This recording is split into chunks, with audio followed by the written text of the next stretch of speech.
Wouldn't it be nice if there was one lens that could replace 3 prime lenses? With a fast aperture and without sacrificing image quality, I took the Sigma 17 to 40mm f1.8 DC Art out onto the streets of Olde Naples to see if this could actually change the way we think about zoom lenses. Hi friends, Dirk here, and now let's find out if this is worth $919. This lens is available for Sony E, Canon RF, Fuji X and also for L-mount cameras.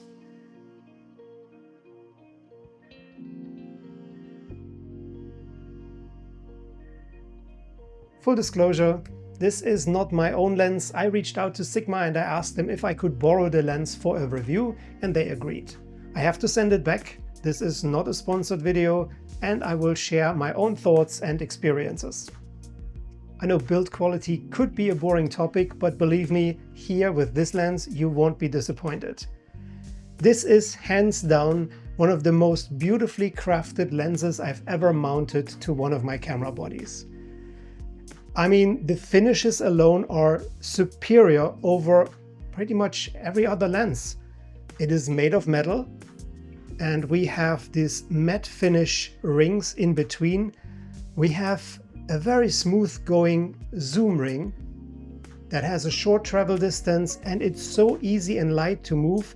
It has an inner zoom, so it doesn't extend to the outside, which is amazing for filmmakers. So we don't need to rebalance gimbals when we operate with this lens. Another reason why this could be the one. We have an aperture ring here, and with the switch we can make it silent. But there's another switch on this side that can block this ring and prevent us from accidentally changing the aperture. Smart thought. Here's the AF/MF switch, and next to it we have 2 autofocus lock buttons.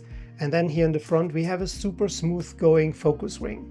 Filmmakers will love the fact that on the L-mount version you can change the focus settings from linear to non-linear. We get a total of 17 elements in 11 groups built into this lens.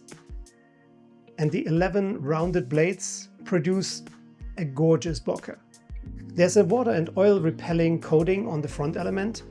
And I also love the fact that it is dust and splash resistant. In terms of build quality, this is in a league of its own.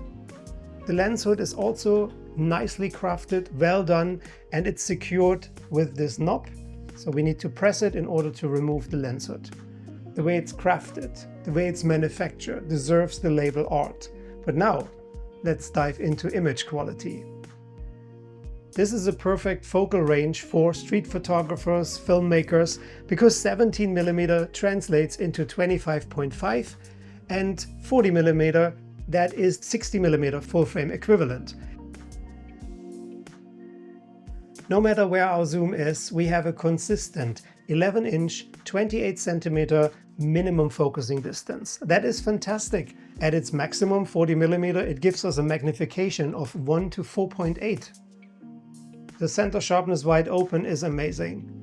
And it's also interesting to see that this lens doesn't suffer from distortions no matter where our zoom is. 17 to 40mm, we have a pretty consistent performance. The corners are a little bit softer. And we have to stop it down to f4, f5.6 to get perfect sharpness and contrast.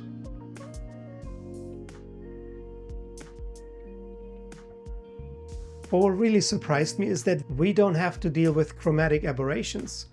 They are extremely well controlled on this lens.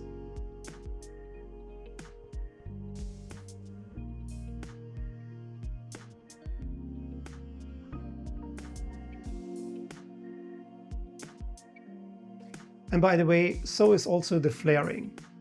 No matter if we're recording in 17mm, 25 or 40 at f8, we get nice sun stars and we barely have any flaring to deal with.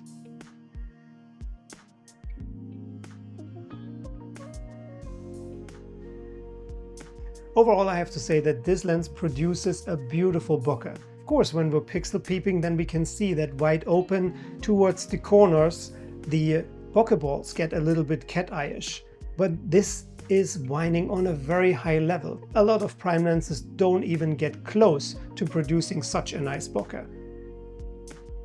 The Sigma 17 to 40mm has a very confident autofocus in photo mode as well as in video mode. The focus breathing is minimal, and the motor inside is so quiet you don't hear it.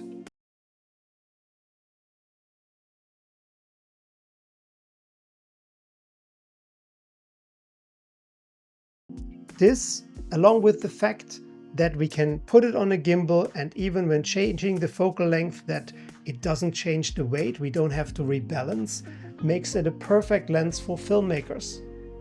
The only negative I actually could find with this lens is that throughout the zoom range, wide open, we have some longitudinal aberrations, but again, you can stop it down and they go away. Is this lens worth $919? And my answer is absolutely yes. Two reasons. The first one is it replaces 3 prime lenses, 18, 25 and 35mm. And if you would purchase these prime lenses with a fast aperture separately, you would spend easily $1,200, $1,500. So more money than this lens actually costs. Secondly, if you're out and about and you want to capture something that is further away or closer and you would have to change lenses first, you might miss your moment. Here it's just a twist of a very smooth going zoom ring and you're right there. The front filter size is 67mm. The aperture goes from f1.8 to f16. The weight of this lens is 18.7 ounce, 530 gram. It feels well balanced and it sits really light on the camera. I truly enjoyed shooting with this lens way more than I expected, and I have to tell you that the Sigma 17 to 40mm f1.8 DC Art comes highly recommended. On my channel I review a lot of lenses that are available across different camera mounts. Canon, Fuji, Sony, Nikon, L-mount cameras. So I invite you to take a look and browse through my latest videos. And if you like what you find, don't forget to subscribe. Till the next time, stay safe, stay tuned and take care. Bye for now.